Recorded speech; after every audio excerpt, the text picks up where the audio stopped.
Nyarlathotep. Nyarlathotep, known to many by his epithet, the Crawling Chaos, is an outer god in the Cthulhu mythos. He is the spawn of Azathoth. He is the creation of H.P. Lovecraft and first appeared in his prose poem Nyarlathotep in 1920. A tall, lean man of dead black coloration, but without the slightest sign of negroid features. Wholly devoid of either hair or beard, and wearing as his only garment a shapeless robe of some heavy black fabric. His feet were indistinguishable because of the table and bench, but he must have been shod, since there was a clicking whenever he changed position. The man did not speak, and bore no trace of expression on his small, regular features. He merely pointed to a book of prodigious size, which lay open on the table. H.P. Lovecraft, The Dreams in the Witch House.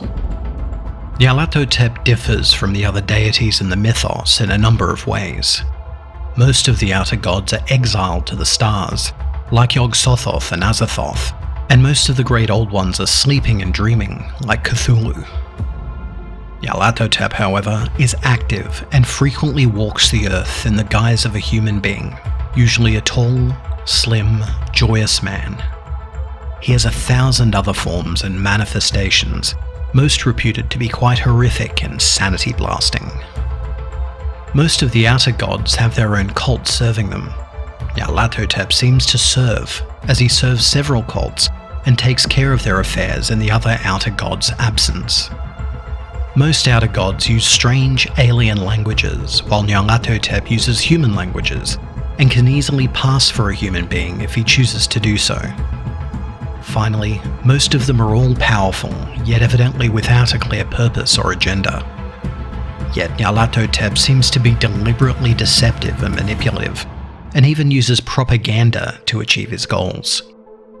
Most outer gods use strange alien languages, while Nyarlathotep uses human languages, and can easily pass for a human being if he chooses to do so. Finally, most of them are all powerful, yet evidently without clear purpose or agenda. Yet Nyarlathotep seems to be deliberately deceptive and manipulative, and even uses propaganda to achieve his goals. In this regard, he is probably the most human-like among the outer gods.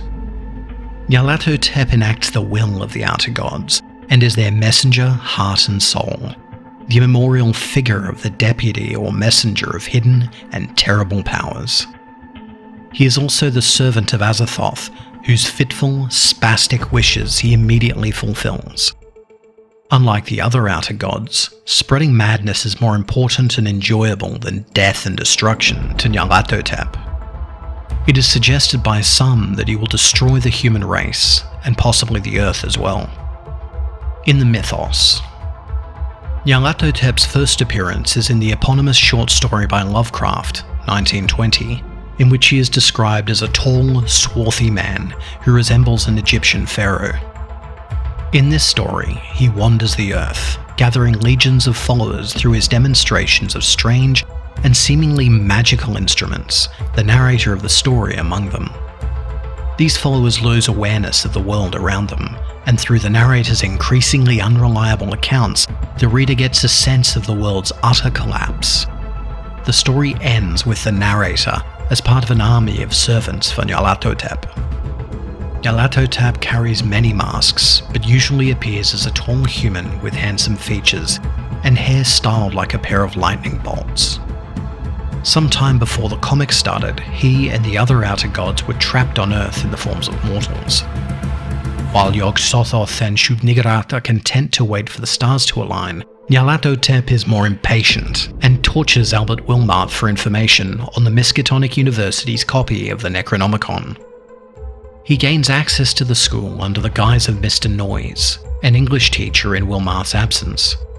Before he can steal the Necronomicon, however, he discovers that it's been torn apart and only the second half is in the university's possession. He considers going into the grave where the first half was lost when foul magic streams from the book, giving him back a fraction of his power. Using it, he releases a captive Shoggoth and sends it after the first half, held by 12-year-old Howard Phillips Lovecraft. Before Nyarlathotep can use the complete Necronomicon, he is temporarily incapacitated by the night gaunt Filguanach, who pushes an amulet bearing the Elder Sign into his chest. He makes a reference to having made a deal with the Migo at one point, possibly for information on Professor Wilmarth. Years later, he lured the adult Howard to one of his gatherings of aspiring cultists. When Lovecraft fearfully asks him if the stars were right, he responds that they are, but not for him and his people, for Lovecraft. As a horde of creatures dressed like the King in Yellow appear around Lovecraft, Nyarlathotep gleefully exclaims, "You're going to die, Howard." According to certain sources, he is currently living or imprisoned on the planet Abith,